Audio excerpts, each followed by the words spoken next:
الحمد لله نحمده ونستعينه ونستغفره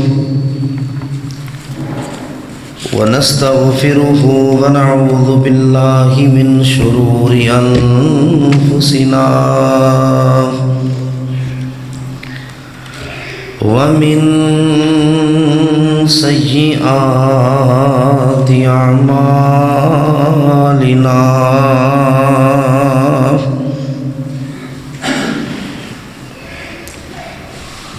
من يهده الله فلا مضل له ومن يضلل فلا هادي له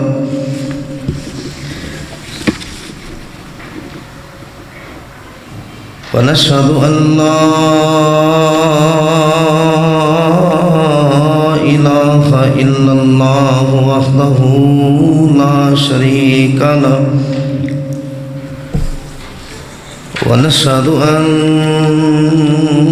محمدا عبده ورسوله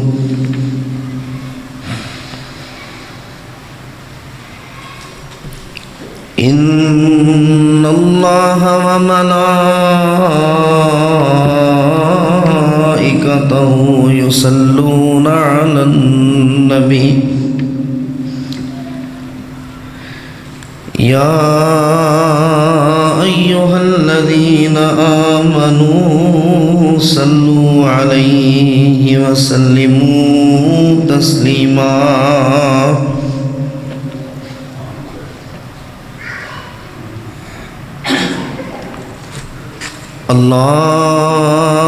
اللهم صل على محمد وعلى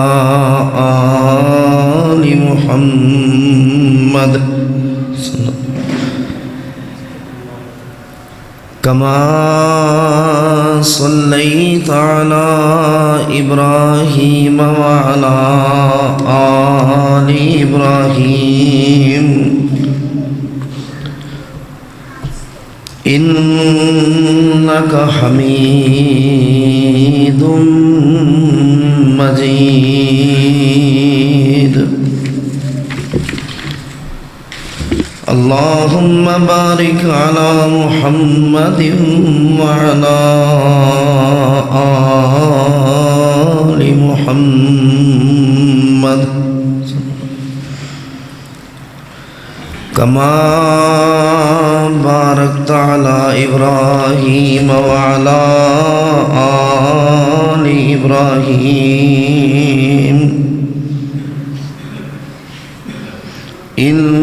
إنك حميد مجيد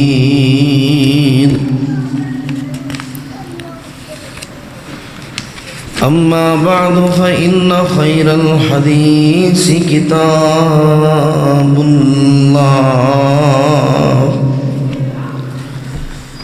وخير الهدي هدي محمد صلى الله عليه وآله وسلم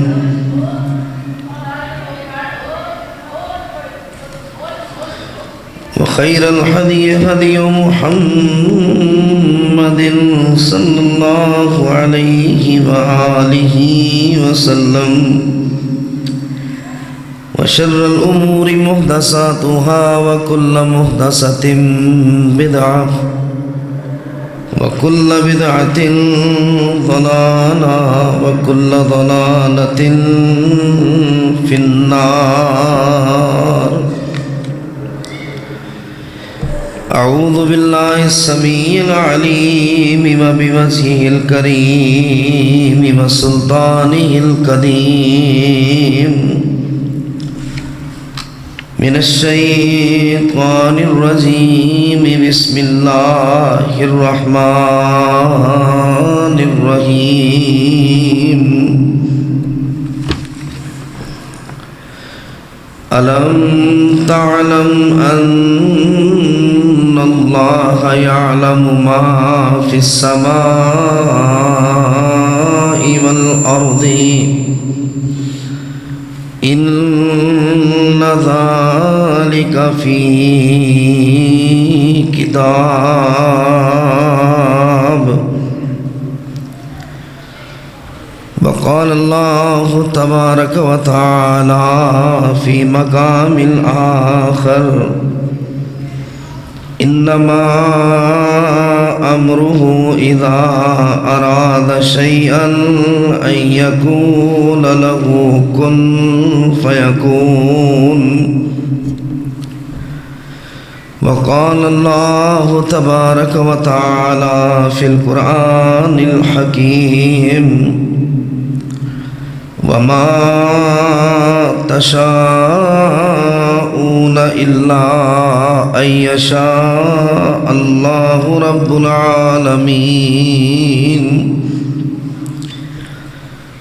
صدق اللہ العظیم.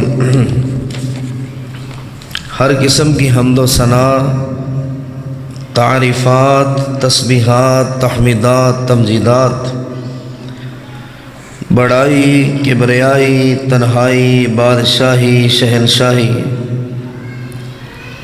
اللہ وحدہ لا شریک کی ذات اقدس و اکمل کے لائق ہے، جو تمام مخلوقات کا ایک اکیلا تنہا حاجت روا اور مشکل کشا ہے۔ اس ذات الہی کے علاوہ کوئی مشکل کشا، حاجت روا، غوث نہیں ہے، کوئی پالنے والا نہیں ہے، کوئی مردوں کو زندہ کرنے والا نہیں ہے، اور نہ کوئی اہل قبور کی بات کو سننے والا ہے۔ حمد و ثنا کے بعد بے شمار لا تعداد ان گنت بے حد و حساب درود و سلام ہو احمد مصطفیٰ منبع ہدا، پیکر صبر و رضا، شفیع المذنبین، سید المرسلین، سید الانبیاء، سید الاتقیاء، امام الزاہدین، امام المجاہدین، خاتم النبیین، والی بطحہ جناب حضرت محمد مصطفیٰ صلی اللہ علیہ وآلہ وسلم کی ذات گرامی پر میرے عزیز بھائیوں،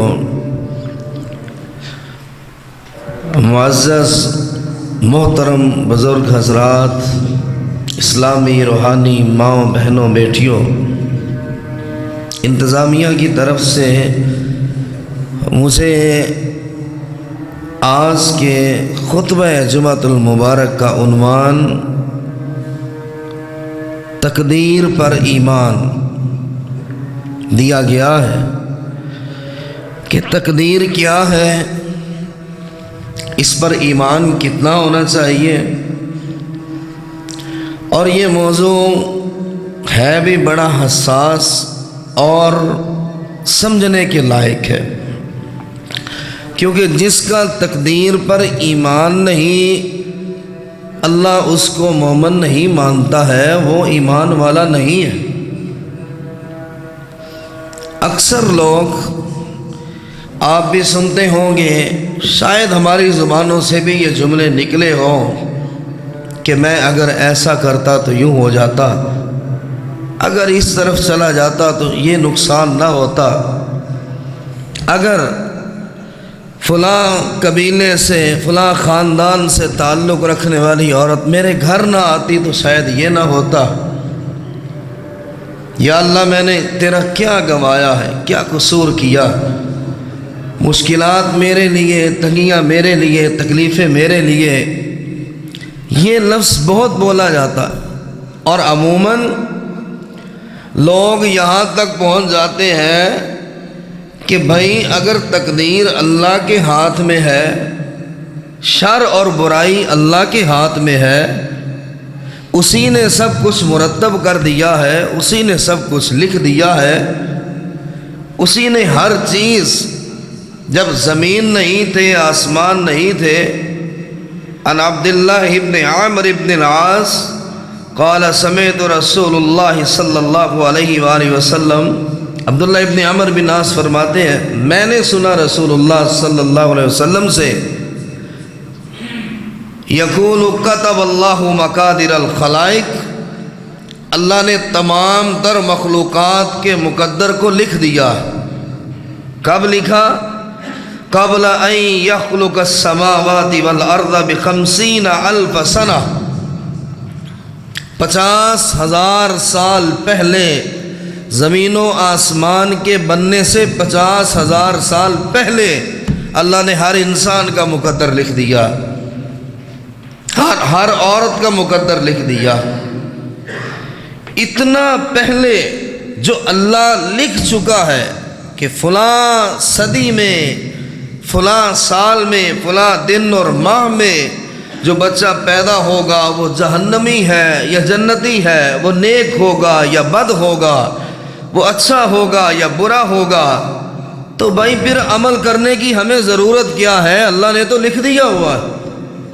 یہ عام سوال اٹھایا جاتا ہے کہ اگر میرے مقدر میں جہنم لکھ دی گئی ہے تو میں عبادت کیوں کروں؟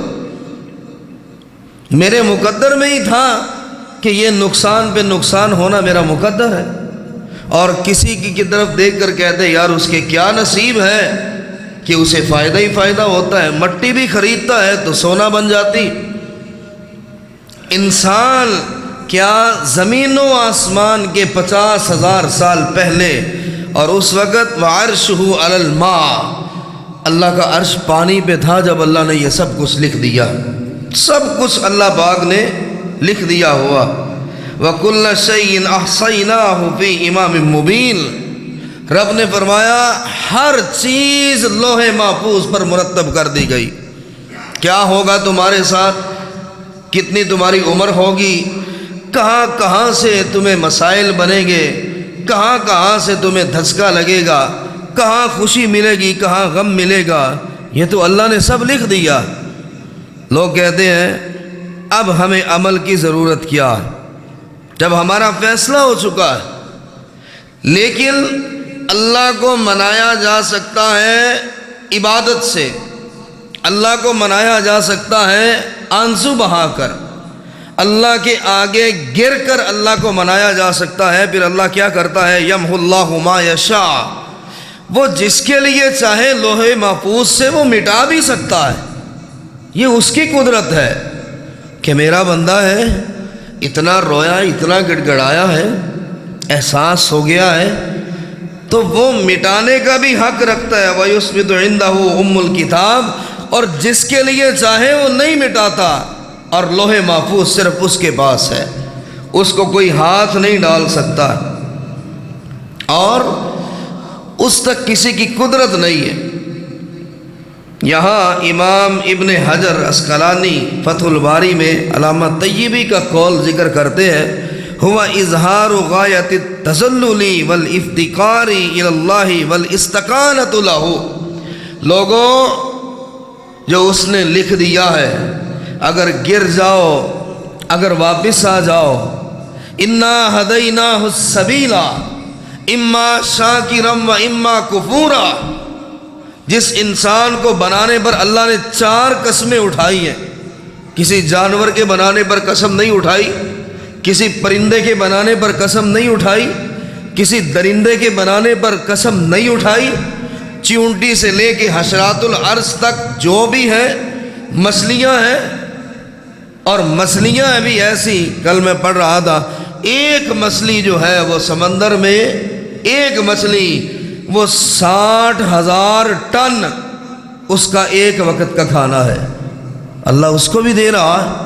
اتنی بڑی بڑی مخلوقات اللہ نے کسی پہ قسم نہیں اٹھائی، انسان کو بنایا 4 قسمیں اٹھائی، والتین والزیتون وطور سینین وہذا البلد العمیل لقد خلقنا الانسان فی احسن تقویم، جسے میں نے کائنات کا سب سے خوبصورت شاہکار بنایا ہے، میں نے تھوڑا اختیار بھی اس کو دے دیا۔ اور میرے بندے، ہم نے تمہیں ہدایت کا راستہ دکھا دیا ہے، قیامت کے دن تو یہ نہیں کہہ سکتا یا اللہ میں جہنم میں کیوں گیا، یہ جنت، تو نے میرے مقدر میں جہنم لکھی، میرا قصور نہیں ہے، اس کے مقدر میں جنت لکھ دی، یا اللہ قصور میرا کیا تھا، مجھے جنت کیوں نہیں ملی؟ اللہ اپنے خلاف کوئی دلیل نہیں لے گا، اللہ نے پہلے بتا دیا، ہم نے ہدایت دی، اما شاکرم و اما کفورا، جا اب تیری مرضی ہے، کفر کے راستے پہ چل یا ہدایت کے راستے پہ چل، تیری مرضی ہے، گناہ کے راستے پہ چل یا مسجد کی طرف آ جا، شراب خانے چلا جا یا اللہ کی عبادت کی طرف آ جا، جوا کھیلنے چلا جا یا قرآن کی تلاوت کرنے میں اپنی زندگی صرف کر دے، یہ تیری مرضی ہے۔ ہم نے قیامت کے دن تجھے یہ کہنا ہے اقرا کتابک، اختیارات تو تجھے بھی دیے تھے، اور شیطان کہے گا جب شیطان کی طرف سارے الزامات لگائے جائیں گے، اللہ یہ ہے، اس نے گناہ کروائے، میرا قصور نہیں، وہ کہے گا اللہ میں نے اس کا بازو پکڑ کے نہیں لے کر گیا تھا، ٹانگ کھینچ کر تو نہیں لے گیا تھا میں اسے، یا اللہ ایک خیال ڈالا یہ چل پڑا، تو نے پیدا کیا اس نے تیری نہیں مانی۔ اب یہ الزام دیتا ہے تقدیر کو کہ میرے جی مقدر میں ہی ایسا تھا۔ اور ہمیشہ یاد رکھیے اس معاملے کو سمجھنا آسان ہے، جو تقدیر کے معاملے میں بحث کرتا ہے وہ الجھ بھی جاتا ہے، وہ گمراہ بھی ہو جاتا ہے۔ تقدیر کے معاملے میں کیا ہے؟ جبریل علیہ السلام ہے، یا رسول اللہ اخبرنی علی الایمان، اللہ کے رسول علیہ السلام مجھے خبر دیجئے نا ایمان کیا؟ آپ نے فرمایا ان تؤمن باللہ، اللہ پر ایمان لاؤ کہ وہ ایک ہے، ورسول اس کا رسول ہے، میں آخری رسول ہوں، والملائکہ اللہ کے فرشتوں پر ایمان لاؤ کہ اللہ کے فرشتے ہیں، وکتبہ ورسلہ ایمان لاؤ کہ اللہ نے کتابیں اپنی نازل کی ہے دنیا میں، ایمان لاؤ کہ اللہ نے اپنے رسولوں کو بھیجا ہے تاکہ کل کوئی اللہ کو یہ نہ کہے کہ یا اللہ میرے مقدر کمزور تھے، یہ نہیں، اللہ پوچھے گا تجھ تک آواز پہنچی تھی کہ نہیں پہنچی تھی، انبیاء آئے تھے کہ نہیں آئے، وَبِالْخَيْرِ قَدْرِهِ وَبِالْقَدْرِ خَيْرِهِ وَبِالْقَدْرِ شَرِّهِ، اور یہ ایمان کا لازم حصہ ہے، اچھی اور بری تقدیر پر ایمان لاؤ، تقدیر اچھی بھی ہوتی ہے، تقدیر بری بھی ہوتی ہے۔ رسول اللہ صلی اللہ علیہ وآلہ وسلم، سیدنا ابو ہریرہ سے روایت ہے، تقدیر کے معاملے میں ہم بحث کر رہے تھے، یار یہ مقدر کیا چیز ہے، کسی کو کیا ملا تو کسی کو کیا ملا، یہ تو اللہ کی دین ہے، یہ خالص اللہ کا اختیار ہے، جسے چاہے دے، نہ چاہے تو انبیاء کو بھی نہ دے، نہ چاہے تو نبیوں کو دے کر چھین لے، یہ اس کی مرضی، ذالک فضل اللہ یؤتیہ من یشاء، یہ اس کی مرضی ہے، جسے چاہے جتنا چاہے نواز دے۔ آپ کے بیٹے اگر ہیں، 4 ہیں، 5 ہیں، آپ ایک عرصے تک ان کو دیکھتے ہیں، فرما بردار کون ہے، نافرمان کون ہے، میرا سہارا کون بن سکتا ہے، مجھے عین موت مرضل موت میں بھی میرے قریب کون رہ سکتا ہے، آپ اسے انعامات دیں گے، آپ اس پہ راضی ہوں گے، آپ کو یقین ہے کہ یہ اچھا ہے، یہ میرے مرنے تک میرا ساتھ نہیں چھوڑے گا۔ اور صحابہ کرام اسی بارے میں بحث کر رہے کہ رسول کریم علیہ السلام حجرہ مبارک سے باہر آئے اور صحابہ کہتے ہیں اللہ کی قسم ہے جس طرح سرخ انار ہوتا ہے اس سے بھی زیادہ آپ کا چہرہ غصے سے سرخ ہو گیا تھا۔ آپ علیہ السلام نے فرمایا کہ کیا میں اس لیے بھیجا گیا ہوں کہ تم تقدیر پر جھگڑا کرو؟ کیا میرے آنے کا مقصد یہ تھا کہ تم تقدیر پر جھگڑتے ہوئے اللہ پر اعتراض شروع کر دو؟ تمہیں یہ کس نے کہا ہے؟ پھر آپ نے 3 بار فرمایا عزمت علیکم، عزمت علیکم، میں تمہیں تاکید کرتا ہوں، میں تمہیں نصیحت کرتا ہوں، میں تمہیں نصیحت کرتا ہوں، اس معاملے میں کبھی مت پڑنا، یہ تقدیر یہ اللہ کے ہاتھ میں ہے، مجھے تمہاری طرف اس لیے نہیں بھیجا گیا کہ صرف تقدیر کے مسئلے کو میں سمجھاؤ، ہاں اللہ کی طرف پلٹ آؤ تو اللہ ظالم نہیں ہے کہ وہ تمہارے ساتھ ظلم کرے۔ یہاں ایک فرقہ معتزلہ جن کا کہنا یہ ہے کہ اللہ تعالیٰ پر شرط یہ ہے کہ اللہ عدل کرے، لیکن اللہ پر کائنات کا کوئی انسان شرط نہیں لگا سکتا ہے۔ وہ رب ہے، وہ پیدا کرنے والا ہے، وہ جب چاہے جو چاہے جس کے ساتھ چاہے وہ کر سکتا ہے، اس کو کوئی پوچھنے والا نہیں ہے۔ کون ہوتا ہے جو اللہ پہ شرط لگائے کہ تو نے عدل ہی کرنا ہے؟ کون ہوتا ہے جو اللہ کی ذات کے اوپر یہ قدغن لگائے کہ یا اللہ تو ظلم نہیں کرے گا؟ حدیث مبارکہ میں ہے کہ اگر اللہ تعالیٰ زمین اور آسمان کی تمام مخلوقات، لو ان اہل السماوات ما خلق اللہ واہل الارض عذبہم وما کان اللہ بالظلام، اگر اللہ زمین اور آسمان کی تمام مخلوقات کو ایک وقت میں اپنے عذاب میں مبتلا کر دے، پھر بھی تمہارا رب ظالم نہیں ہے، پھر بھی تم اپنے رب سے سوال نہیں کر سکتے ہو۔ وہ تمہارا پیدا کرنے والا ہے، وہ تمہیں جانتا ہے، وہ تمہارے ظاہر کو جانتا ہے، تمہارے باطن کو جانتا ہے۔ فرقہ معتزلہ جو اللہ اور اس کے رسول کے باغی ہوں، وہ یہ کہتے اللہ کو انصاف کرنا چاہیے، وہ رب ہے، اس سے بڑا تو رحم کرنے والا ہی نہیں۔ اگر ہم اسے کہیں کہ اللہ پر واجب ہے اللہ عدل کرے، ہم یہاں بیٹھے ہیں اللہ اپنے گھر کو بھی نہ دیکھے، ہم پہ پتھروں کی بارش کر دے، یہ بھی قرآن کی آیت ہے کہ اگر اللہ مہربان نہ ہوتا، رحم کرنے والا نہ ہوتا، بخشنے والا نہ ہوتا، اگر اللہ نرمی والا نہ ہوتا، اور اگر وہ تمہارے اعمال کو دیکھتا تو 1 سیکنڈ کا 1000واں حصہ بھی نہ گزرتا، تم تباہ و برباد ہو چکے ہوتے۔ ہم کہتے ہیں اللہ پہ عدم واجب ہے، ضروری ہے۔ اور ایک تابعی ابن دیلمی کہنے لگے تقدیر کے معاملے میں میرے دل نے وسوسوں میں میرا دل پڑ گیا، یا برے خیالات نے میرے دل کو چاروں طرف سے گھیر لیا کہ یہ تقدیر کیا ہے؟ اگر اللہ نے سب کچھ لکھ دیا ہے، 50,000 سال پہلے یہ جنتی ہوگا، یہ جہنمی ہوگا، تو دعائیں کرنے کی ضرورت کیا ہے؟ عبادت کرنے کی ضرورت کیا ہے؟ چلو جن کے بارے میں جنتی ہونا اللہ نے لکھا ہے وہ تو عبادت کرے، وہ دعائیں بھی مانگے، وہ تہجد بھی پڑھے، وہ روئے بھی۔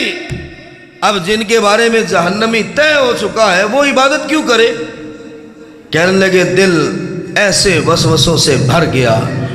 اور اس وقت جو رسول اللہ صلی اللہ علیہ وسلم کے صحابہ زندہ تھے، میں سب کے پاس گیا۔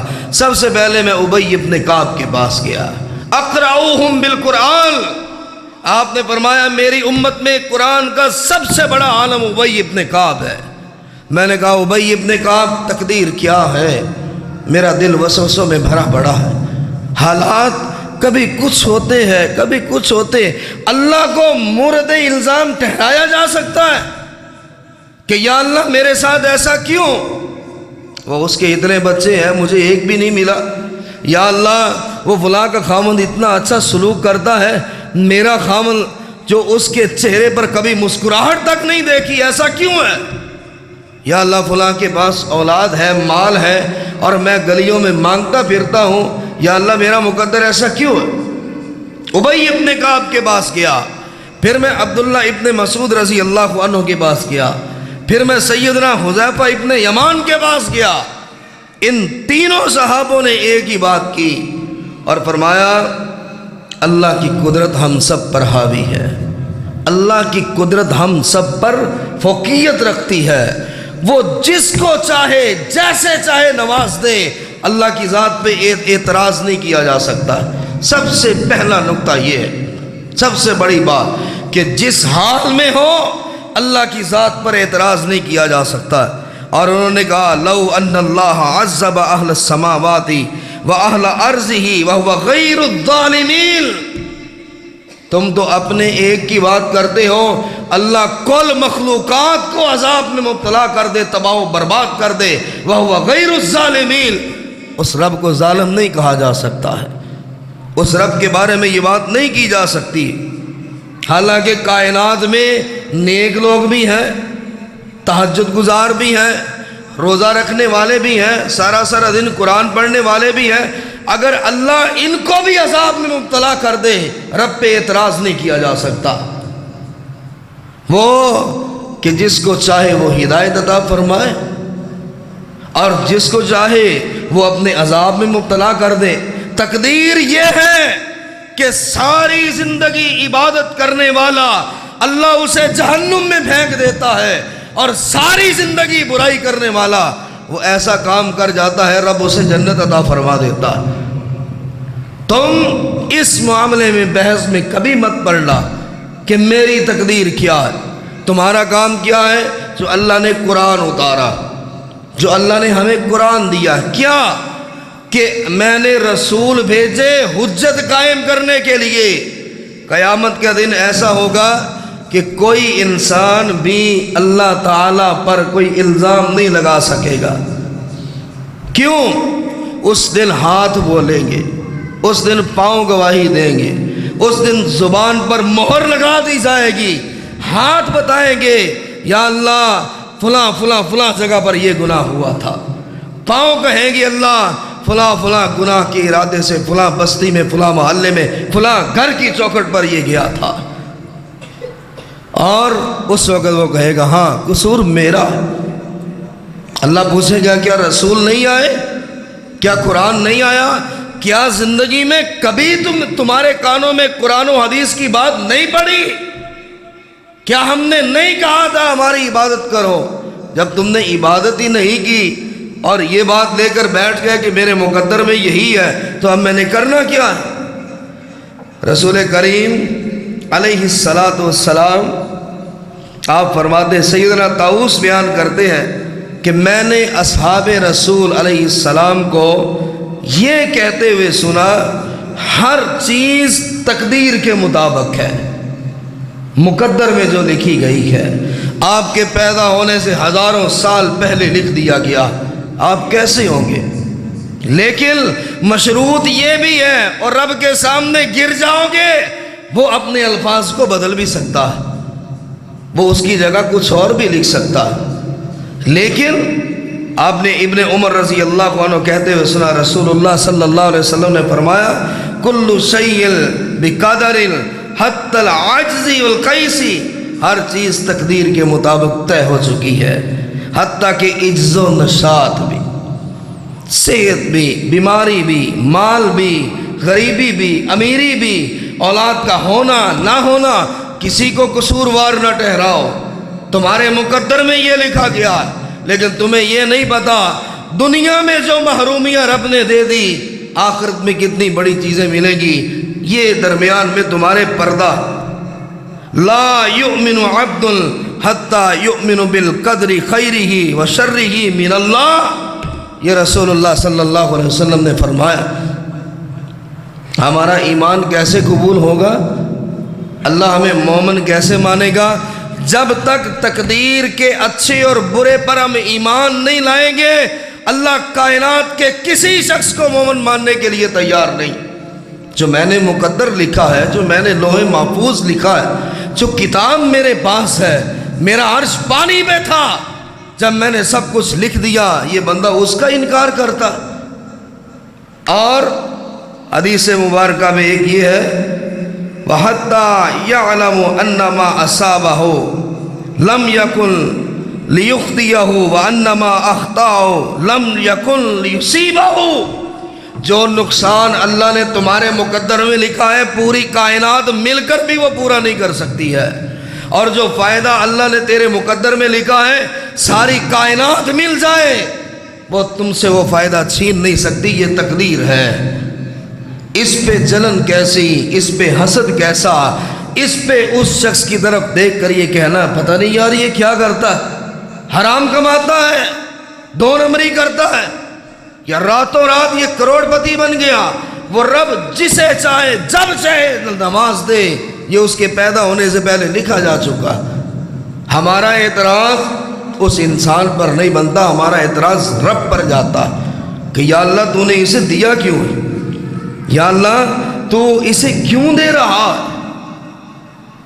نبی علیہ السلام نے فرمایا من مات علی غیر ھذا فلیس منی، جس کا تقدیر پر ایمان نہیں، میں محمد کا اس سے کوئی تعلق نہیں ہے، مجھے نہیں پتا وہ مسلمان مرا ہے یا عیسائی مرا ہے یا یہودی ہو کر مرا ہے، بے ایمان ہو کر مرا ہے، وہ مجوسی تھا، وہ کون تھا، میرا کوئی تعلق نہیں اس سے، میرا تعلق اس سے ہے جو تقدیر پر ایمان رکھتا کہ یار اچھائی بھی اللہ کی طرف سے ہے، آزمائش بھی اللہ کی طرف سے ہے۔ ہم یہ نہیں کہتے وہ فلاں کا چہرہ دیکھا تو ایسا ہو گیا، یہ گھر جب سے میں نے بنایا مجھے سکون نہیں آیا، یہ بیوی جب سے میرے گھر میں آئی تو میرے گھر کا اطمینان اجڑ گیا، یہ بیٹا پیدا ہوا ہے اس کے بعد حالات ہی اچھے نہ رہے۔ یہ سارے اعتراضات رب کی ذات پہ جاتے ہیں، بندوں پہ تو نہیں جاتے۔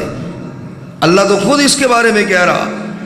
ابن دہلوی بیان کرتے ہیں سیدنا ابی ابن کعب رضی اللہ عنہ کے پاس ایک شخص آیا اور ان سے عرض کیا یہی بات کہ دل کے اندر شکوک بڑے ہیں، اگر مقدر ایسا ہے تو عبادت کیوں کرے، مقدر ایسا ہے تو اللہ کے گھر کیوں بنائے، مقدر ایسا ہے تو بچوں کو مدرسے کیوں بھیجے، مقدر ایسا ہے تو نیکیاں کیوں کریں جب جانا ہی جہنم میں ہے۔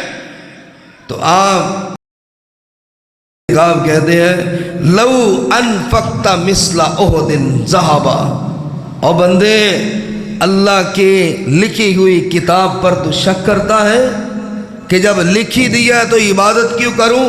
عبادت ہے اللہ کی نرمی کو آواز دینے کے لیے، آنسو ہے یا اللہ میری بدبختی کو خوش نصیبی کی طرف موڑ دے، سجدے ہیں اللہ میرے برے حالات کو اچھے حالات کی طرف لے آ، میں تیرا بندہ ہوں تیرے سامنے گرا پڑا۔ آپ نے فرمایا لو انفقت مثل احد ذهبا ما قبلہ اللہ منک حتی تؤمن بالقدر، اگر تقدیر پر تمہارا ایمان نہیں ہے اللہ کی قسم ہے احد پہاڑ کے برابر سونا اللہ کے راستے میں خرچ کر دو، اللہ ایک ذرہ بھی قبول نہیں کرے گا، اللہ کچھ بھی قبول نہیں کرے گا۔ احد پہاڑ کے برابر سونا، احد پہاڑ کا وزن تو آج تک معلوم نہیں ہو سکا ہے، کتنے کروڑ ارب ٹن ہے وہ، اس کا وزن معلوم نہیں ہو سکا، یعنی بے تحاشا سونا دے دو اللہ کے راستے میں، اور تقدیر کے تم منکر ہو اللہ تم سے کبھی کچھ قبول نہیں کرے گا۔ اللہ کی نظر میں سب سے بڑے تم مجرم ہو، اور اللہ کی نظر میں تم سب سے بڑے خطا کار ہو کہ جو اس نے لکھا اس کا انکار کر رہے۔ حضرت علی رضی اللہ عنہ سے مروی ہے، آپ نے فرمایا کوئی بندہ اس وقت تک مومن نہیں ہو سکتا جب تک 4 چیزوں پر ایمان نہ لے آئے، اور ان چاروں میں ایک تقدیر ہے۔ اب یہ ہے کیا؟ مقدر، تقدیر، کہ اللہ نے لکھ دیا ہے کہ یہ بندہ اس طرح ہوگا۔ زمین و آسمان نہیں بنے، 50,000 سال پہلے میرے بارے میں آپ کے بارے میں لکھا جا چکا ہے، ہزاروں سال پہلے ماننا والا میں یہاں ایک بندہ پیدا ہوگا، یہ اس طرح کا ہوگا۔ اب یہاں سوال اٹھتا ہے اگر ہوں ہی میں اس طرح کا تو پھر میں کیا کروں؟ لیکن اللہ کے رسول نے فرمایا، اللہ نے اختیار بھی دے دیا، اختیار بھی دے دیا ہے، لکھ دیا ہے، رب نے لکھ دیا ہے، اور تمہارے اعمال کو دیکھ کر اللہ نے لکھا ہے، کوئی ظلم نہیں کیا ہے۔ یا اس بات کو سمجھیے کہ اللہ نے جو لکھا ہے، ہم یہ نہیں کہہ سکتے جو اللہ نے لکھ دیا اب ہونا تو وہی ہے، ہونا تو وہی ہے جو لکھ دیا ہے، اب میں کچھ نہیں کر سکتا ہوں۔ اللہ نے اعمال کو دیکھ کر لکھا ہے، یہ پیدا ہوگا، اس طرح کی اعمال کرے گا، سو اس کا نتیجہ جہنم ہوگا۔ یہ ہے تقدیر، اللہ نے لکھا، ہم کہیں جی اللہ نے لکھ دیا ہے تو اب تو ہم ایسے ہی ہیں، نہیں، اللہ نے اعمال کو دیکھا ہے، غیب صرف وہ جانتا ہے۔ کلاس ہو رہی ہے، میٹرک کا امتحان ہو رہا ہے، استاد ایک بچے کو دیکھتا ہے اور اس کی محنت کو پورا سال دیکھتا ہے، اور وہ کہتا ہے یار مجھے امید ہے پہلا نمبر تیرا آئے، دوسرا پوچھتا ہے استاد جی میں، وہ اس کی سال بھر کی کارکردگی کو دیکھ کر کہتا ہے مجھے لگتا ہے کہ تو فیل ہو جائے گا۔ اب یہ استاد کا قصور نہیں ہے، اس نے پورا سال اس کو دیکھا ہے اور رزلٹ آیا، وہ واقعی پہلے نمبر پہ آ جاتا ہے، دوسرا بچہ فیل ہو جاتا ہے۔ استاد جی آپ نے کہا تھا اس لیے میں فیل ہوا۔ نہیں، اس نے کہا بیٹے میں نے پورا سال تیرا جائزہ لیا، تو کتاب کو ہاتھ نہیں لگاتا ہے، آوارہ گردی کرتا ہے، پڑھنے پہ دل نہیں کرتا ہے، کبھی بھی آ کر کلاس میں بیٹھا نہیں ہے، پورا ٹائم نہیں دیا ہے، کسی پیریڈ میں بیٹھے نہیں، پیریڈ مس کرتے ہو۔ یہی مثال رب کی ہے۔ اس نے دیکھا یہ کسی پیریڈ میں نہیں آئے گا، نماز نہیں پڑھے گا، جماعت کے ساتھ نمازیں نہیں ہوں گی، روزے نہیں ہوں گے، قرآن کی تلاوت نہیں کرے گا، یہ حج نہیں کرے گا، عمرہ نہیں کرے گا، اذکار نہیں کرے گا، بدکاروں میں بیٹھے گا، بدی کا ساتھ دے گا، سو رب نے لکھ دیا یہ جہنم میں جائے گا۔ اگر ایسا کرتا رہا تو یہ جہنم میں جائے گا۔ اب اس میں قصور رب کا تو نہیں، اس نے، وہ غیب جانتا ہے، اس نے تمہارے معاملات کو دیکھ کر لکھا ہے۔ اور حجت قیامت کے دن کیوں قائم ہوگی کہ قیامت کے دن لوگ کہیں گے اللہ ہم نے جنت کو دیکھ بھی لیا، جہنم کو دیکھ بھی لیا، ربنا فرجعنا نعمل صالحا۔ اب بندہ خود اعتراف کرتا ہے یا اللہ مقدروں کو پیٹتا رہا یہ میری غلطی تھی، تقدیر کو کوستا رہا یہ میری غلطی تھی، اللہ اب میں سمجھ گیا ہوں، مجھے دنیا میں واپس بھیج، اللہ میں نیک عمل کروں گا، یا اللہ نیک عمل کروں گا۔ اللہ فرمائے گا امتحان کا وقت ختم ہو چکا ہے، ٹیسٹ لیا جا چکا ہے، رزلٹ ڈکلیئر ہو چکا ہے، ہم نے امتحان کے لیے ہی بھیجا تھا، تو ناکام ہو گیا ہے، تیرے لیے جہنم ہے۔ رب سے بڑھ کے جاننے والا کوئی نہیں، اللہ اس کے معاملات کو جان کر لکھ رہا ہے کہ یہ جہنم میں جائے گا، اعمال ایسے کرے گا۔ یہ نہیں کہ رب نے مجھے جہنمی بنایا، یہ نہیں کہ رب نے اسے جنتی بنایا، اس کے اعمال کو رب نے دیکھا، اس سے تو کوئی چیز چھپی ہوئی نہیں۔ وما تسقط من ورقۃ، اور لوگوں ایک خشک پتا جو صحرا میں ایک درخت ہے، دور دراز میلوں تک کوئی اور چیز نہیں ہے، ایک درخت صحرا میں ہے اور اس کے پتے خشک ہو چکے ہیں، پانی میسر نہیں ہے، ہوا چل رہی ہے، طوفان چل رہا ہے، وہ لرزتا ہوا سوکھا پتا اللہ کی اجازت کا منتظر ہے، رب اجازت دے گا تو وہ نیچے گرے گا۔ وہ رب تو اتنے اختیار والا ہے، اس نے تمہیں دیکھا ہے تو لوح محفوظ میں لکھا، تمہارے اعمال کو دیکھا ہے، اور پھر یہ بھی کہہ دیا لا يرد القضاء الا الدعاء۔ ہاں دعا کرو گے، روو گے، اپنی غلطیاں تسلیم کرو گے، اپنے آپ پر پچھتاوا ہوگا، ان العبد اذا اعترف ثم تاب تاب اللہ علیہ۔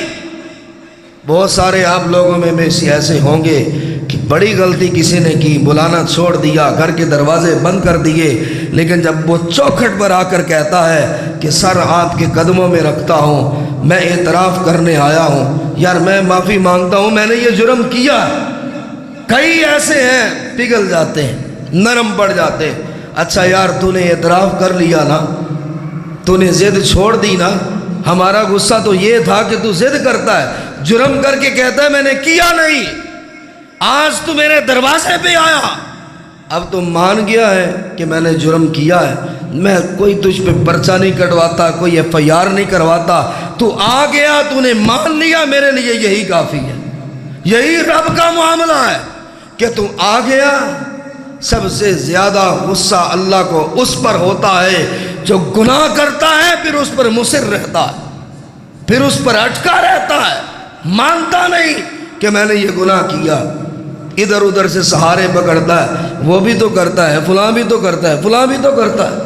نہیں، یہاں اللہ نے لکھ دیا کہ اگر تم مان ہی لیتا ہے کہ اگر میں جہنمی ہوں جی، میرے بارے میں اگر ایسے ہی فیصلہ ہوا ہے، میں کب سے گناہ کر رہا ہوں، اور کسی کو جنتی جہنمی کہنے کا حق نہ اللہ نے دیا نہ اللہ کے رسول نے دیا۔ تقدیر لکھنے کے باوجود کوئی کسی کے برے سے برے اعمال دیکھ کر، ڈاکو ہے، زانی ہے، زانیہ ہے، چوری کرتا ہے، فراڈ کرتا ہے، جوا کھیلتا ہے، دنیا جہان کے گناہ کرتا ہے، آپ کو حق نہیں آپ اس کو جہنمی کہہ سکے۔ اس کے بارے میں فیصلہ اس کا رب کر چکا۔ کچھ لمحے پہلے وہ کچھ ایسا کر جائے گا کہ وہ جنت میں چلا جائے گا، اور تم اپنی عبادت کے زوم پر جسے جہنمی کہہ رہے تھے، برا کہہ رہے تھے، بد کردار کہہ رہے تھے، تم جہنم میں چلے جاؤ گے، وہ جنت میں بیٹھا ہوگا۔ قیامت کے دن اللہ کیا کہے گا کہ اسے کس نے پیدا کیا تھا؟ یا اللہ تو نے پیدا کیا تھا۔ پھر جنت اور جہنم کا فیصلہ کس نے کرنا تھا؟ جنت کس کی ہے؟ یا اللہ تو نے بنائی۔ جہنم کس کی ہے؟ اللہ تو نے بنائی۔ رب پوچھے گا پھر تیرا اختیار کیا تھا؟ تو دنیا میں میرے بندوں کو جہنم میں ڈالتا رہا، تو میرے بندوں کو جنت میں ڈالتا رہا، اور تجھے کیا معلوم؟ پیدا میں نے کیا، ہر چیز میری، میں جسے چاہوں نواز دوں اور جسے چاہوں سب کچھ دیا ہوا واپس لے لوں۔ یہ تو اللہ کی مرضی ہے، اسے تقدیر کہتے ہیں۔ اس لیے کہ رسول اللہ صلی اللہ علیہ وآلہ وسلم آپ کا فرمان ہے، ان اول ما خلق اللہ القلم، اللہ نے سب سے پہلے جس چیز کو پیدا کیا وہ کیا تھی؟ سب سے پہلے اللہ نے کسے پیدا کیا؟ اللہ نے قلم کو پیدا کیا۔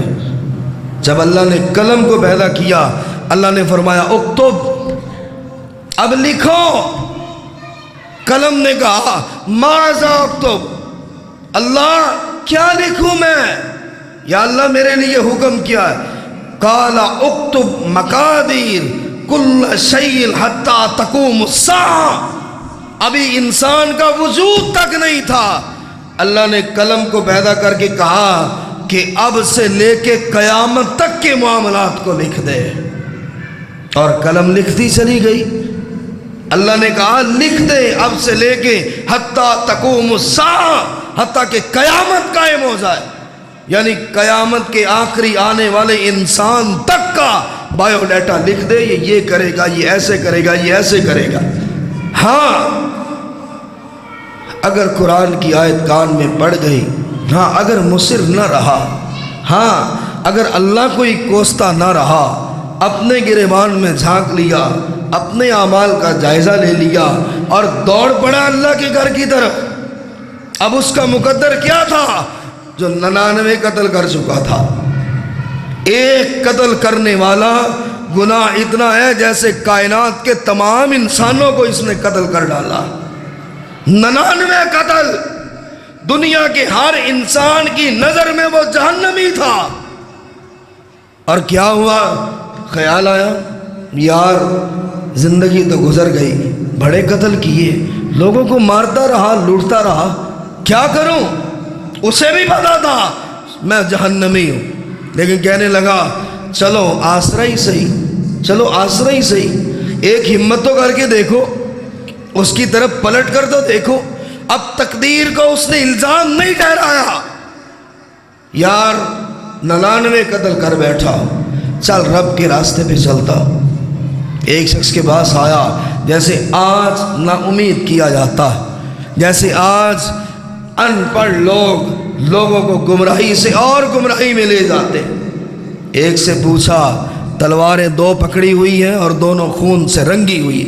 کہنے لگا بابا جی بات سنیں۔ ہاں بھائی میں نے 99 قتل کیے ہیں۔ کیوں کیے ہیں؟ بلا وجہ کیے ہیں، قصاص میں نہیں کیے، دیت میں نہیں کیے، بلا وجہ کیے ہیں۔ گورنمنٹ نے مجھے کوئی جلاد مقرر نہیں کیا تھا، بلا وجہ کیے، بغیر قصور کیا کیے۔ کیا رب مجھے معاف کر دے گا؟ اب یہ بابا رب بنا ہوا تھا، توبہ توبہ توبہ کہنے لگا، نا نا نا نا، وہ ایک قتل کی سزا جہنم ہے، تو 99 کر بیٹھا ہے، تیری بخشش نہیں ہو سکتی ہے۔ تلوار گھمائی، اس کا سر بھی اڑا کے رکھ دیا۔ کہنے لگا چل پھر تو بھی جا، 100 ہو گئے، رب دیکھ رہا ہے، لوح محفوظ میں لکھا ہوا تھا 100 قتل کرے گا، لیکن اب کیا ہے؟ سوچ اس ذات کی طرف جاتی، شرمندہ ہے۔ اور آگے بڑھا، قریب سے بستی نظر آئی، پھر ایک عالم ملا، کہنے لگا جی زندگی گزر گئی، 99 قتل کر کے پچھتا رہا تھا، اب 100 ہو گیا، میری بخشش کا کوئی ذریعہ؟ میں جنت کی امید رکھوں اور جنت کی خوشبو بھی پا سکتا ہوں کہ نہیں؟ رو رہا ہے، لرز رہا ہے، کانپ رہا ہے۔ وہ سیانہ تھا، کہنے لگا یار اتنا بڑا عالم تو میں بھی نہیں، یہ مسئلہ بہت بڑا، 100 قتل کیا تو نے، لیکن میں اتنا جانتا ہوں تیرے 100 قتل کا جو گناہ ہے اس سے کروڑ گنا آگے اللہ کی رحمت ہے۔ ہاں وہ آگے ایک بستی ہے، نیک لوگ وہاں رہتے ہیں، وہاں عالم ہے کوئی، وہ تمہیں بتا دے گا۔ چلتا ہے، شرمندہ ہے، سر جھکایا ہے، ابھی یہ تو نہیں کہا یا اللہ مجھے معاف کر دے، دکھائیں کسی حدیث میں، یہ تو نہیں کہا اللہ میری توبہ، ارادہ کرنے جا رہا، اور اس ارادے سے کہ کسی سے پوچھوں کہ توبہ کیسے کروں، کسی سے پوچھوں طریقہ کیا ہے، ابھی راستہ پورا طے نہیں ہوا، موت آ گئی۔ تقدیر کس کو کہتے ہیں؟ اب جنت کے فرشتے بھی زمین پر، جہنم کے فرشتے بھی زمین پر، جنت والے ادھر کھینچ رہے ہیں، اور بھائی جہاں تو نیک ارادے سے رہا تھا، جہنمی فرشتے کہتے ہیں تم ایک ارادے کی بات کرتے ہو، اس کے 100 قتل تو دیکھو، یہ 100 لوگوں کا قاتل ہے اور ابھی توبہ بھی نہیں کی۔ جنت کے فرشتے کہتے ہیں توبہ نہیں کی، توبہ کے ارادے سے تو چل رہا تھا۔ رب نے کہا مت جھگڑو، تمہارا فیصلہ میں کرتا ہوں، زمین کو ماپ دو، زمین کو ماپو، اگر تو نیک لوگوں کی بستی قریب ہے تو پھر یہ جنت میں، اگر ابھی دور ہے تو پھر یہ جہنم میں۔ فرشتے زمین ماپنے کے لیے تیار ہوئے، وہ جو علی کل شیء قدیر ہے اس نے نیک لوگوں کی بستی کی طرف والی زمین سے کہا جلدی کر سمٹ جا، جلدی کر سمٹ جا، اور جدھر سے آ رہا تھا اس زمین کو اللہ نے حکم دیا جلدی کر پھیل جا، دور ہو جا۔ ناپا تو قدم 2 قدم آگے ہی تھا، اللہ نے کہا جاؤ، میں نے اس کو بخش دیا، یہ جنت میں جائے۔ رب نے خود اسباب بنائے، ایک طرف سے زمین کو سکیڑ دیا، ایک طرف سے زمین کو پھیلا دیا۔ قاتل 100 لوگوں کا تھا۔ ہم کہتے ہیں یہ آدمی ایک بار گناہ کیا اور ایک بار، زندگی بھر اس کے گناہ کے ساتھ اس کو یاد کرتے ہیں، اس کو شرمندہ کرتے ہیں، یا وہ محلہ چھوڑ جائے گا، یا وہ خودکشی کر جائے گا، یا اپنے بچوں سمیت کسی نہر میں کود جائے گا۔ ہم تو کہ اس کے ایک گناہ کو سامنے رکھ کے بچوں تک کو روکتے ہیں، خبردار اس کے پاس نہ جانا، یہ شراب پیتا ہے، خبردار یہ تو چوری کرتا ہے، خبردار یہ جوا کھیلتا ہے، میں تمہیں اس کے قریب نہ دیکھوں۔ اور دنیا جہان کے ایسے لوگوں کے چھوڑ دو گے تو رب جو ہے جب آگ لگتی ہے نا جنگل میں تو آگ نہ سوکھی لکڑیاں دیکھتی ہے نہ گیلی لکڑیاں دیکھتی، اس کے لیے کوئی فرق نہیں۔ جب عذاب آتا ہے تو بدکاروں کے ساتھ نیک پوری طرح مسلے جاتے ہیں۔ کیوں؟ کہ تم نے اس سے نفرت کی، اور میں تو اس کو کھلا بھی رہا تھا، میں تو اس کو پلا بھی رہا تھا، یہ ہر رات چوری کرتا تھا، یہ ہر رات کسی کے گھر میں ڈاکے ڈالتا تھا، یہ کبھی عبادت نہیں کرتا، کبھی نماز نہیں پڑھی، کبھی روزہ نہیں رکھا، اور میں نے ایک دن بھی اس کو نہیں روکا، رزق پورا دے رہا ہوں، اور تو ایک عیب دیکھ کر ساری زندگی کے لیے اس کے پیچھے پڑا ہوا۔ موسیٰ علیہ السلام اور آدم علیہ السلام ان کا آپس میں جھگڑا ہوتا ہے تقدیر کے معاملے میں۔ آخری بات سن لیجئے، اللہ فرماتے ہیں انما امرہ اذا اراد شیئا ان یقول لہ کن فیکون۔ کوئی کتنا ہی برا آدمی کیوں نہ ہو، وہ یہ نہ کہے میرے مقدر میں یہ لکھا، وہ رب ہے، اس نے جب کن کہنا ہے تو سب کچھ ہی بدل جانا۔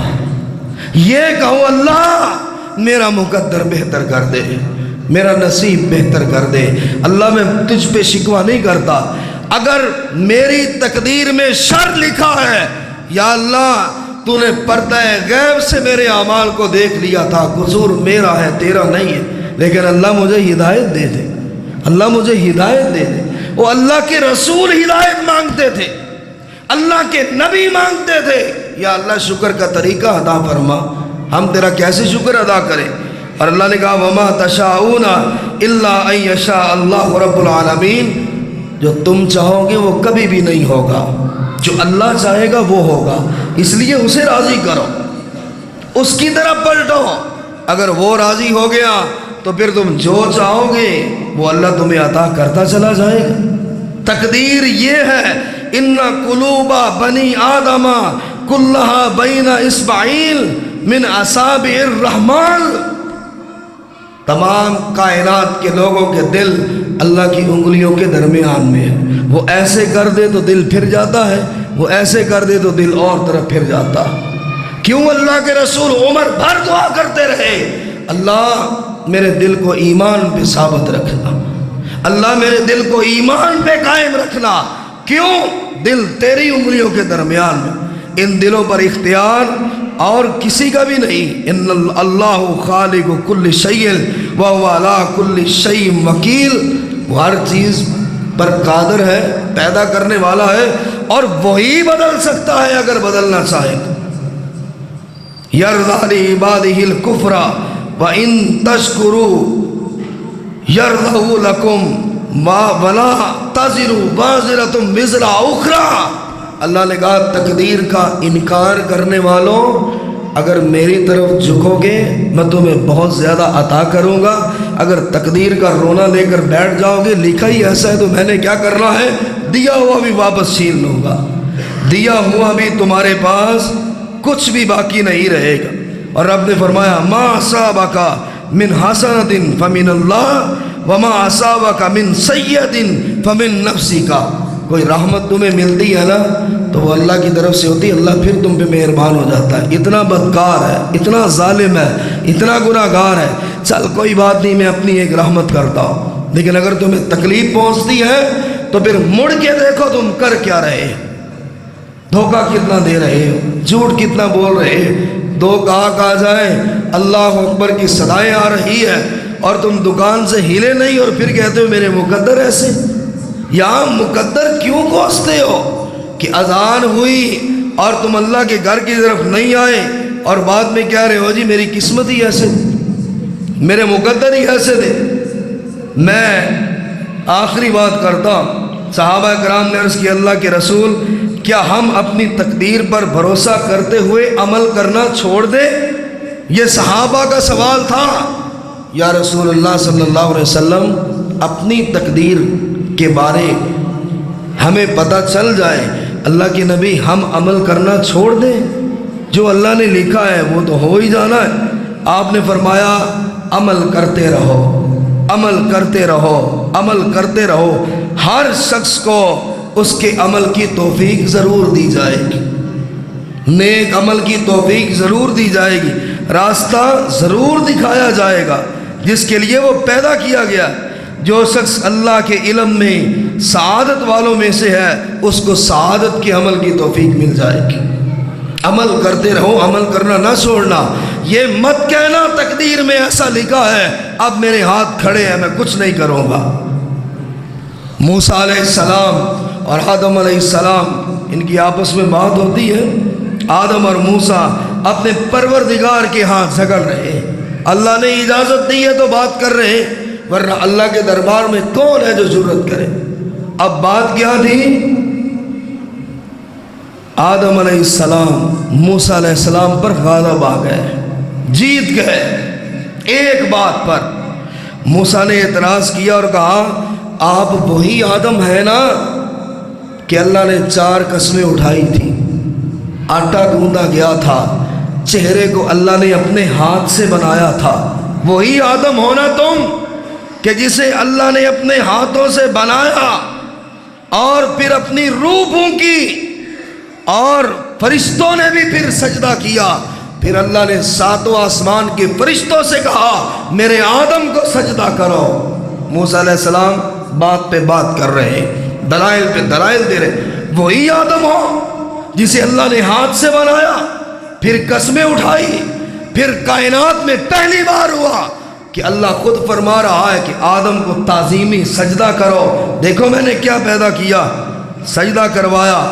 اللہ نے پھر جنت بھی دے دی بغیر کسی عمل کے۔ ادھر فرشتوں نے سجدہ کیا، رب نے کہا جاؤ میری جنت میں چلے جاؤ، جنت میں گئے۔ پھر آپ نے اپنی غلطی سے لوگوں کو زمین پر اتار دیا۔ موسیٰ جلال میں آگے آدم اتنا کچھ ہوا، اتنی اللہ نے عزت دی، اتنا اللہ نے احترام دیا، جنت بھی دے دی۔ آدم تمہاری وجہ سے لوگ زمین پہ اترے، کھیتی باڑی کرتے ہیں، مشکلات میں پڑ گئے، تنگیوں میں پڑ گئے، تم وہی آدم ہو؟ آدم علیہ السلام نے جواب دیا آپ وہ موسیٰ ہیں کہ اللہ تعالیٰ نے اپنی رسالت اور کلام کے ساتھ آپ کو منتخب کیا، رسالت بھی دی اور اللہ سے کلام بھی کرتے تھے۔ یہ آپ واحد نبی ہیں کہ نہیں؟ اللہ ڈائریکٹ کلام کرتا تھا۔ موسیٰ علیہ السلام نے کہا ہاں بالکل میں وہی موسیٰ ہوں۔ تو اس کے بعد آدم علیہ السلام ان سے کہتے ہیں اور آپ کو کتاب کی تختیاں عطا کی جن میں ہر چیز کی وضاحت دی، اور آپ کے ساتھ اللہ سرگوشی کرتا تھا، آپ کو اپنا قرب دیا۔ آپ کتنا عرصہ سمجھتے تھے کہ اللہ تعالیٰ نے تورات کو میرے لیے پیدا کرنے سے پہلے تحریر فرمایا تھا؟ موسیٰ نے جواب دیا 40 سال پہلے، میرے پیدا ہونے سے 40 سال پہلے تورات اللہ نے سب کچھ اس میں لکھ دیا۔ آدم علیہ السلام نے پوچھا بھلا آپ نے اس میں کیا پایا جو تورات اللہ نے آپ پر اتاری؟ موسیٰ مجھے یہ بتاؤ تورات میں کیا لکھا ہوا ہے؟ حضرت موسیٰ علیہ السلام کہتے ہیں کہ اس میں یہ لکھا ہوا تھا کہ آدم علیہ السلام میری نافرمانی کریں گے اور اس طرح جنت کا پھل کھائیں گے اور جنت سے نکال دیے جائیں۔ آدم نے کہا موسیٰ اگر تورات میں لکھ دیا گیا جو آپ پر اتاری گئی، جو اللہ کی سچی کتاب تھی، جب اللہ نے میرے بارے میں فیصلہ لکھ دیا، موسیٰ تم اعتراض کیوں کر رہے ہیں؟ اللہ کی کتاب کو جھٹلاؤ گے نعوذ باللہ۔ اور موسیٰ علیہ السلام کا سر نیچے ہو گیا، کہا نہیں میں مان گیا ہوں، بعض فیصلے تقدیر کے ہیں، اللہ نے دنیا میں انسانیت کو بھیجنا تھا، بہانہ وہ پھل کھانا منع تھا۔ پھر اللہ نے کہا جاؤ اب میرے رسول آئیں گے، جو ان کی بات مانے گا وہ جنت میں جائے گا، مطلب اس کی تقدیر اچھی ہے۔ اتر جاؤ زمین پہ، اس کے بعد میں رسولوں کو بھیجوں گا، انبیاء کو بھیجوں گا، جو ان کی بات مانیں گے وہ جنت میں جائیں گے۔ سو کیا ہوا؟ وہ تقدیر اچھی والے۔ اور جو نبیوں کی بات سن کر پتھر ماریں گے، جو نبیوں کی بات سن کر نبیوں کو دو دو ٹکڑوں میں تقسیم کر دیں گے، جو نبیوں کی بات سن کر نبیوں کو قتل کر دیں گے، یا نبیوں کی بات کرنے والوں کو آج طنز کریں گے، حق بات کریں، حدیث پڑھیں، قرآن کی بات کریں تو کیا ہوتا ہے؟ سب سے پہلا، اب تو شاید یہ اتنا زیادہ نہیں رہا، سب سے پہلا یار یہ وہابی تو نہیں ہے، قبروں کی توہین کر رہا، پیروں بزرگوں کی توہین کر رہا، فلاں کی توہین کر رہا۔ ایک ہی لفظ میرے بھائیوں، دنیا کے ذخیرہ احادیث سے ایک حدیث بھی تو نہیں ملتی کہ رسول اللہ صلی اللہ علیہ وسلم کی ازواج آپ کی زندگی میں وفات پائی، سیدہ خدیجہ نے آپ کی زندگی میں وفات پائی، حضرت امیر حمزہ سید الشہداء قیامت تک کے آنے والے شہیدوں کے سردار آپ کی زندگی میں وفات پائی۔ ایک حدیث ضرور ڈھونڈیے کہ اللہ کے رسول نے اپنے چچا یا اپنی بیوی یا اپنے بیٹے ابراہیم کسی کے لیے ایک پکی قبر بنائی۔ اگر مل جائے کعبہ کی رب کی قسمیں ہم بھی بنائیں گے، کیوں اعتراض کریں اللہ کے نبی کی حدیث پر؟ جو حدیث سے پیچھے ہوا وہ تو اللہ کے رسول کا منکر ہے۔ لیکن حدیث نہ ملے، آج بھی اگر نبی کے رشتہ داروں کی، نبی کی بیویوں، نبی کے بیٹوں کی، نبی کے چچاؤں کی قبر آج بھی اگر کچی ملتی ہے تو مان جائیے کہ اللہ کے رسول کا یہ حکم ہے۔ مقصد کیا ہے کہ رسول کریم نے بھی یہی فرمایا، جو اللہ کا حکم ہے اس کے مطابق آپ چلیں گے، اللہ آپ کے مقدر کو چار چاند لگا دے گا۔ اور اللہ کی بات سن کر، نبی کی بات سن کر اپنی جگہ پر قائم رہنا، تو تمہارے نصیب کو اللہ سیاہ کر دے گا۔